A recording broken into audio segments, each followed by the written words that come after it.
بسم اللہ الرحمن الرحیم الحمدللہ والصلاۃ والسلام علی خاتم الانبیاء۔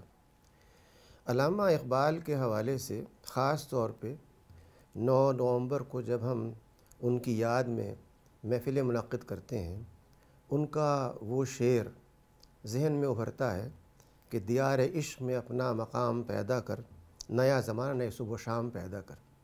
یہ وہ خطاب کر رہے ہیں نوجوانوں کو، اور یہ کہہ رہے ہیں کہ یہ جو زندگی کا کاروبار ہے، اس کے اندر آگے بڑھ کر کے بجائے تقلید اور پیروی کرنے کے، ہم نئے ہورائزنز، نئے افق، نئے اہداف تلاش کرنے کے بعد اس کے لیے آگے بڑھیں۔ یہ تو وہ پیغام ہے جو ان کے ہر شعر کے اندر پوشیدہ ہے۔ لیکن اس سے پہلے وہ یہ بھی کہتے ہیں کہ جس صورتحال میں آج نوجوان پایا جاتا ہے اور جو ان کی حیات میں تھا، اس میں بڑا فرق نہیں ہے۔ ان کی حیات میں جو نوجوان تھا وہ غیر معمولی طور پر مغربی فکر سے متاثر تھا۔ چنانچہ انہوں نے اس بات کو ان الفاظ میں کہا، مجھے تہذیب حاضر نے عطا کی ہے وہ آزادی کہ ظاہر میں تو آزادی ہے، باطن میں گرفتاری۔ یعنی تہذیب حاضر نے جو چیز پیش کی ہے وہ دراصل ایک ایسا کولونائزیشن ہے، ایک ایسی سامراج کی غلامی ہے جو سیاسی نہ ہو، فکری ہے، تہذیبی ہے، لسانی ہے، اس میں ہر چیز شامل ہے۔ ایسے ہی وہ یہ کہتے ہیں، نظر کو خیرہ کرتی ہے چمک تہذیب حاضر کی، یہ صنائی مگر جھوٹے نگوں کی ریزہ کاری ہے۔ اور پھر آخر میں کہتے ہیں، تمہاری تہذیب اپنے خنجر سے آپ ہی خودکشی کرے گی، جو شاخ نازک پہ آشیانہ بنے گا ناپائیدار ہوگا۔ یعنی وہ مغربی تہذیب کو مکمل طور پہ رد کرتے ہوئے یہ بات سمجھانا چاہتے ہیں کہ جو نظام دیا گیا ہے، وہ سیاسی نظام ہو، معاشی نظام ہو، اخلاقی نظام ہو، تعلیمی نظام ہو، ان سب کے اندر ایک زہر ہے جو گھلا ہوا ہے، اور یہ زہر جسم میں، رگوں میں، دل میں، دماغ میں، روح کے اندر جا کر کے بیٹھ جاتا ہے۔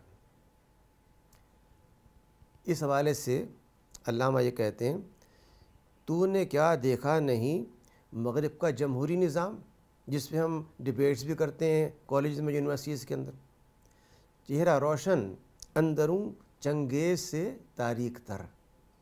یہ ایک ظاہری چمک دمک ہے، لیکن اس کے اندر جو چیزیں چھپی ہوئی ہیں وہ انتہائی تکلیف دہ ہیں۔ لیکن ساتھ ہی وہ یہ امید رکھتے ہیں کہ وہ نوجوان جو مغرب سے بڑا متاثر ہوا ہے، وہ نوجوان جس کے اوپر مغرب چھا گیا ہے، یہ زیادہ عرصے اس پہ طاری نہیں رہے گا۔ چنانچہ خود اپنے حوالے سے وہ یہ بات کہتے ہیں، مسلمان کو مسلمان کر دیا طوفان مغرب نے، تلا تمہارے دریا ہی میں ہے گوہر کی سیرابی۔ یہ کہنے کے ساتھ ساتھ وہ یہ امید رکھتے ہیں کہ جو قوموں کی امامت ہے وہ آخر کار انہی میں سے ابھرے گی۔ گو بظاہر یہ معلوم ہوتا ہے کہ کر سکتے ہیں جو اپنے زمانے کی امامت، وہ کہنہ دماغ اپنے زمانے کے ہیں پیرو۔ یعنی اس وقت جو شکل ہے اور اس پیروی کے اندر وہ یہ بھول گئے کہ اصل مقصد زندگی کی اصل نمو اور خوشی کس چیز کے اندر۔ یہ جو پیروی ہے، اندھی تقلید ہے مغرب کی، اس سے ان کو یہ احساس نہیں رہا کہ اصل میں ان کو امامت کرنی تھی، قیادت کرنی تھی، جبکہ وہ اس تہذیب کے جو آج کل رائج ہے ایک پیروکار بن گئے۔ لیکن اس کے باوجود وہ پر امید ہیں۔ وہ کہتے ہیں، جس سے جگر لالہ میں ٹھنڈک ہو وہ شبنم، دریاؤں کے دل جس سے دہل جائیں وہ طوفان۔ نوجوان جو ہے وہ اس طوفان کی طرح سے ہے جو چھپا ہوا ہے سطح آب کے نیچے، لیکن جب وہ سطح آب سے ابھرتا ہے تو پھر وہ ہر بندش کو توڑ دیتا ہے اور وہ ایک نئے نظام کی پیش قدمی بن جاتا ہے۔ اصل مسئلہ اقبال کی نگاہ میں یہ ہے کہ نوجوانوں نے اپنی پہچان گم کر دی ہے۔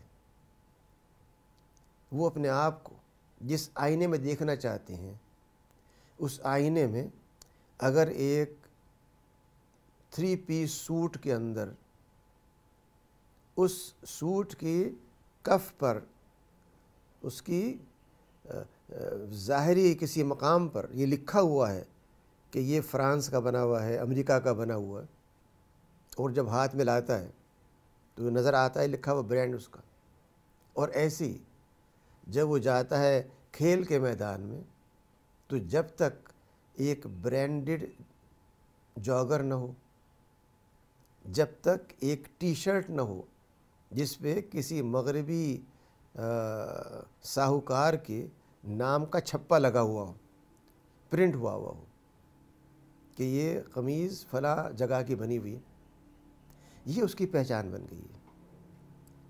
لیکن اقبال یہ کہتے ہیں کہ یہ پہچان زیادہ دیر سے برقرار نہیں رہ سکتی۔ آخر کار انسان کی عقل، انسان کا قلب، اس کے احساسات جاگتے ہیں۔ چنانچہ اپنی ملت پر قیاس اقوام مغرب سے نہ کر، اپنی ملت اپنے آپ کو مغرب اقوام کی طرح سے نہ سمجھ، کیونکہ ان کی بنیاد جو ہے وہ زبان ہے، ملک ہے، زمین ہے، نسل ہے۔ خاص ترکیب میں قوم رسول ہاشمی، ان کی جمعیت کا ہے ملک و نسب پر انحصار، قوت مذہب سے مستحکم ہے جمعیت تیری، دامن دی ہاتھ سے چھوٹا تو جمعیت کہاں، اور جمعیت ہوئی رخصت تو ملت بھی گئی۔ گویا کہ مسلمان جو ایک ملت ہیں اس کی بنیاد نہ ان کی صوبائیت ہے، نہ ان کی زبان ہے، نہ ان کا رنگ ہے، نہ ان کی نسل ہے، نہ ان کی نام نہاد ذات ہے، بلکہ ان کی بنیاد اگر کوئی ہے تو وہ دین ہے، کہ وہ کس دین کے ماننے والے ہیں، اور وہ دین کہاں تک ان کے اپنے ہر عمل کے اندر جھلک رہا ہے۔ دین اس بات کا نام نہیں ہے کہ آپ نے دل میں حیا کو، شرم کو چھپا کے رکھ لیا اور لباس ظاہر کر رہا ہے کہ آپ کو حیا کوئی خیال ہی نہیں ہے، لیکن دل میں بہت حیا ہے، آنکھوں میں بہت حیا ہے۔ دین اس کا نام نہیں ہے کہ آپ نے جا کے مسجد میں نماز تو پڑھ لی، لیکن جب آپ واپس کاروبار میں آئے تو وہاں پہ آپ نے سود، وہاں پہ آپ نے نفع خوری، ذخیرہ اندوزی، ان سب پہ عمل کیا اور دوبارہ جا کے نماز پڑھ لی۔ دین تو ان چیزوں کے ظاہر ہونے کا نام ہے جنہیں ہم کہتے ہیں اللہ کی بندگی۔ جب ایک آدمی ذخیرہ اندوزی کر رہا ہے، نفع کما رہا ہے ناجائز طور پر، تو اس کا خدا کون ہے؟ وہ جو مسجد میں تھا یا وہ جو یہاں پر کاروبار کے اندر ہے؟ کون خدا ہے اس کا؟ اقبال اس چیز پر جھنجھوڑتے ہیں اور کہتے ہیں کہ تمہیں چاہیے کہ تم غور کرو۔ چنانچہ وہ کہتے ہیں محبت مجھے ان جوانوں سے ہے ستاروں پہ دو ڈالتے ہیں کمند۔ وہ نوجوان جو جرأت رکھتے ہیں، ہمت رکھتے ہیں، جو چاہتے ہیں کہ نئے نئے افق تلاش کریں، اور ایسے ہی بتاتے ہیں اگر آپ یہ نہیں کریں گے تو کیا ہوگا؟ اگر آپ جرأت سے آگے نہیں بڑھیں گے اور آپ یہ سمجھیں گے کہ جب آپ کار ڈرائیو کر رہے ہیں، موٹر سائیکل پہ جا رہے ہیں اور کان میں آپ کے ہیڈ فون لگا ہوا ہے اور اس میں سے موسیقی کی آواز آ رہی، تو کیا ہوگا؟ کہتے ہیں میں تجھ کو بتاتا ہوں تقدیر امم کیا ہے، شمشیر و ثنا اول، طاؤس اور باب آخر۔ قومیں کس طرح زوال پذیر ہوتی ہیں؟ پہلے ان کے ہاتھ میں شمشیر و ثنا ہوتی ہے، قوت ہوتی ہے، نظریہ ہوتا ہے، عقیدہ ہوتا ہے، لیکن جب ان کی ہر چیز موسیقی کی، طاؤس و رباب کی عادی ہو جاتی ہے تو پھر وہ اس طاؤس و رباب میں گم رہتے ہیں، حتیٰ کہ اگر وہ کوئی کتاب پڑھنا چاہتے ہوں، کوئی ریاضی کا، میتھمیٹکس کا مسئلہ حل کرنا ہو، تو جب تک ان کے کان میں موسیقی کی آواز نہ آ رہی ہو عقل کام نہیں کرتی۔ یہ علامت ہے اس قوم کی جو زوال میں داخل ہو چکی ہے۔ اس زوال سے نکلے کیسے؟ اس زوال سے نکلنے کے لیے وہ کہتے ہیں کہ آپ اپنی اصل کو پہچانیں، اور آپ کی اصل یہ ہونی چاہیے کہ آپ شاہین صفت ہو۔ چنانچہ وہ کہتے ہیں تو شاہی ہے، پرواز ہے کام تیرا، تیرے سامنے آسماں اور بھی ہیں۔ پھر یہ بھی وارننگ دیتے ہیں، تنبیہ کرتے ہیں کہ آپ کس قسم کے افراد سے تعلقات اور دوستی رکھیں۔ پرواز ہے دونوں کی اسی ایک فضا میں، کرگس کا جہاں اور ہے، شاہی کا جہاں اور۔ گویا کہ ایک طرف شاہین ہے، ایک طرف ایک گدھ ہے، دونوں فضا میں پرواز کرتے ہیں، لیکن شاہین کبھی مرا ہوا گوشت نہیں کھاتا، اپنا شکار خود پیدا کرتا ہے۔ اس کے لیے بلندیوں پہ جانا اور پرواز کرنا لہو گرم کرنے کا ایک بہانہ ہے۔ وہ کرگس کی طرح سے جھپٹتا نہیں ہے مردہ چیزوں کے اوپر، یعنی وہ چیزیں جو پہلے سے موجود ہیں، اس میں سے لنگائی نہیں ہوتی، آسان پر سے نہیں ہوتی، ایزینس نہیں چاہتا، بلکہ وہ چاہتا ہے کہ اپنی محنت سے نئے زمانے پیدا کرے۔ گویا اقبال کا جو پیغام ہے، اور جو میں نے آغاز میں آپ سے کہا کہ نیا زمانہ یا صبح شام پیدا کر، اس سے مراد یہ ہے کہ ہم اس غلامی سے نکلیں جس میں ہم نے اپنی زبان کو چھوڑ کر کے اس حکمران کی زبان اختیار کی جس نے 200 سال تک ہمارا خون چوسا، اور جو آج بھی خون چوس رہا ہے۔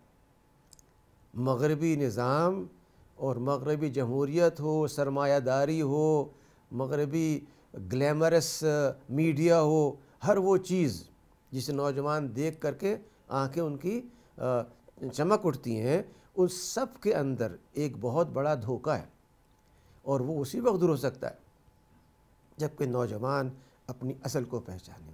چنانچہ وہ کہتے ہیں کہ تم شاہی ہو، تمہارا کام ہے پرواز کرنا، نئے افق تیار کرنا، لیکن ساتھ ساتھ اس بات کی بھی ضرورت ہے کہ اس بے باکی، جرأت اور ہمت کے ساتھ جو قلب ہے، اس قلب میں سختی نہ ہو، اس قلب میں نرمی ہو۔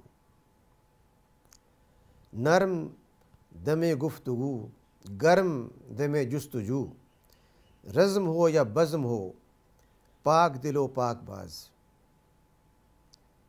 پھر وہ یہ کہتے ہیں کوئی اندازہ کر سکتا ہے اس کے زور بازو کا، نگاہ مرد مومن سے بدل جاتی ہیں تقدیریں۔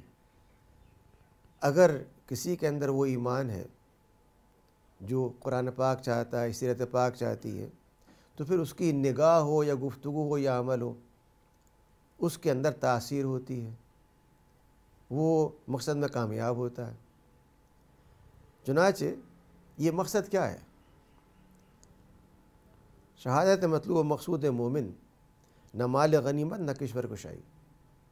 وہ یہ چاہتا ہے کہ وہ وٹنس ہو، اس کا ہر کام جو ہے وہ اللہ تعالیٰ کے لیے ہو، اور اس کی شہادت اس کا عمل دے۔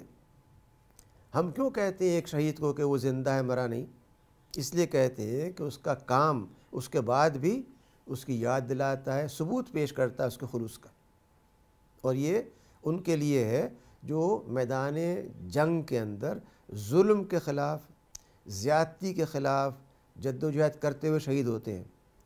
ان کے نہیں ہیں جو سیاسی طور پر شہید ہو جاتے ہیں اور شہداء بن جاتے ہیں، بلکہ وہ شہید جو دین کے لیے جان دیتا ہے، وہ نہیں عہدے کے لیے جان دیتا ہے، وہ شہید نہیں ہے۔ شہید وہ ہے جس نے اللہ کے دین کے لیے اپنے آپ کو پیش کیا، جد و جہد کی، اور وہ اس میں کام آیا۔ جو سارے مسائل کا حل ہے وہ کیا ہے؟ اقبال کہتے ہیں کہ محمد سے وفا تو نے تو ہم تیرے ہیں، یہ جہاں چیز ہے کیا لوح و قلم تیرے ہیں۔ پھر کہتے ہیں قرآن میں ہو غوطہ زن اے مرد مسلمان، اللہ کرے تجھ کو عطا جدت کردار۔ یعنی ہمارا جو کردار ہے، طرز عمل ہے، وہ انوویٹو ہو، اس میں کریٹیوٹی ہو، اس میں تعمیری فکر ہو، وہ محض وقت کا ضائع کرنا نہ ہو، اگر سوشل میڈیا میں 3 گھنٹے ایک شخص جگہ جگہ ٹیسٹ کرتا پھر رہا ہے لطیفے اور کہانیاں اور قصے، تو کیا یہ جدت کردار ہے؟ کیا یہ سنجیدگی ہے؟ کیا یہ شاہین کا طرز عمل ہے؟ گویا ان کا ہر شعر اس بات پہ ابھارتا ہے کہ ہم شاہین صفت نوجوان بن کر کے قرآن اور سنت رسول صلی اللہ علیہ وسلم میں غوطہ-زن ہو کر کے اس کی گہرائی میں جا کر کے اس کو اختیار کر کے اپنے طرز عمل سے ترقی کے راستے طے کریں۔ یہی وجہ ہے کہ یہ کہتے ہیں کہ وہ ایک سجدہ جو تو گراں سمجھتا ہے، ہزار سجدے دیتا ہے آدمی کو نجات۔ وہ ایک سجدہ جو انسان اللہ کے سامنے کر لیتا ہے، اس کے بعد وہ کسی باس کا غلام نہیں رہتا۔ اگر وہ کسی کمپنی میں کام کر رہا ہے تو سی او کا غلام نہیں ہوتا، بلکہ وہ اللہ کے بندے کے طور پہ اخلاقی اصولوں کی پیروی کرتے ہوئے وہ سارے کام کرتا ہے جو اللہ کو خوش کرنے والے ہیں۔ اور جب وہ سارے کام کرتا ہے تو وہ اس دنیا کے اندر اپنا مقام پیدا کرتا ہے۔ دیار عشق میں اپنا مقام پیدا کر، نیا زمانہ نئے صبح و شام پیدا کر۔ گویا کہ اقبال کا جو پیغام ہے وہ بڑا آسان سا ہے کہ ہم اپنے اس خول سے نکلیں، اس غلاف سے نکلیں جو ہم نے مغرب کی غلامی میں اختیار کر لیا ہے، اور پھر جو ہماری اصلیت ہے، ریالٹی ہے، وہ یہ ہے کہ بطور ایک شاہین صفت مومن کے، وہ جس کا دل نرم ہے، جس کا عزم تازہ ہے، جس کی ہمت بلند ہے، جو مسائل سے گھبراتا نہیں ہے، جس پہ کبھی ڈپریشن آس پاس نہیں آتا۔ ڈپریشن، فرسٹریشن جو اصطلاحات آپ روز سنتے ہیں، ان کا کوئی مقام اسلام میں نہیں ہے۔ قرآن کریم نے صاف بات کہہ دی ہے کہ جو شخص بھی نا امید ہوتا ہے وہ مسلمان نہیں ہے۔ اسلام نام ہی امید کا ہے۔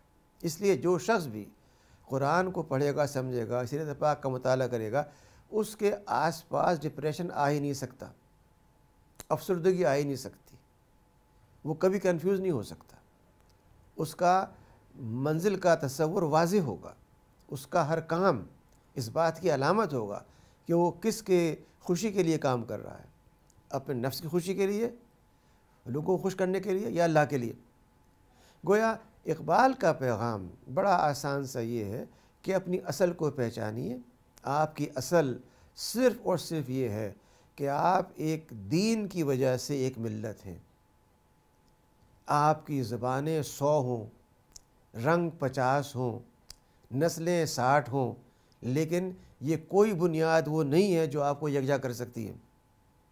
اگر کوئی چیز آپ کو قوت بنا سکتی ہے، اور قوت کا مطلب یہ ہے کہ یکجائی کے ساتھ قوت پیدا ہوتی ہے، یکجا کرنے والی چیز کوئی اگر ہو سکتی ہے وہ صرف آپ کا دین ہے، اور اس دین کی بنیاد پہ اگر آپ یکجا ہو جائیں تو پھر بڑے سے بڑے طوفان آپ کا راستہ نہیں روک سکتے، بلکہ آپ خود طوفانی رفتار کے ساتھ دنیا میں تبدیلی پیدا کر سکتے ہیں۔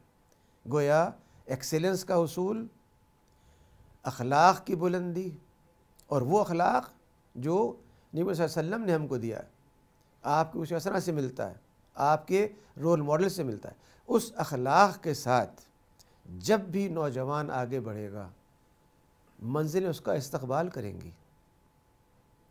اس کو ڈھونڈنے کی ضرورت نہیں ہے حل اس کے سامنے خود دوڑتے ہوئے آئیں گے۔ صرف اسے کوشش کرنی ہے، اسے آگے بڑھنا ہے، اللہ پر اعتماد کرنا ہے، اس سے مدد مانگنی ہے، اور کسی کے آگے سر نہیں جھکانا۔ پورے اعتماد کے ساتھ اپنے رب کے سامنے جو سجدہ اس نے کیا ہے، اس سجدے کا احترام کرتے ہوئے پھر وہ کسی کے آگے نہ جھکے، نہ مال کے آگے، نہ اقتدار کے آگے، نہ قوت کے آگے، نہ دنیاوی للچاؤں کے سامنے، بلکہ صرف اور صرف اپنے رب کی خوشی کے لیے اعتماد، ہمت اور اللہ پر امید کے ساتھ اپنے کام کو جاری رکھے۔ کوئی رکاوٹ اس کو روک نہیں سکتی، اس کی منزل اور اس کا ہدف انشاءاللہ اس کو ملے گا۔ یہ وہ اقبال کا پیغام ہے جو امید کا پیغام ہے، عزم کا پیغام ہے، اعتماد کا پیغام ہے، اور جس کو ان کے ہر شعر کے اندر ان کے الفاظ ہمیں پہنچاتے ہیں، لیکن ان الفاظ کو عمل میں لانے کی ضرورت ہے۔ اور میری دعا ہے کہ ہمارے نوجوان نہ صرف رفاح میں بلکہ دیگر جامعات میں بھی اپنے آپ کو اقبال کلام سے جوڑیں، اس پہ غور کریں، اور اس کلام کو جو قرآن پاک کی تفسیر ہے، جس کے اندر احادیث کے بہت سے مضامین چھپے ہوئے ہیں، اس کلام کو سمجھ کر کے پاکستان اور ملت اسلام کی ترقی کا ذریعہ بنے۔ واحد الحمد رب العالمین۔ لا إله إلا الله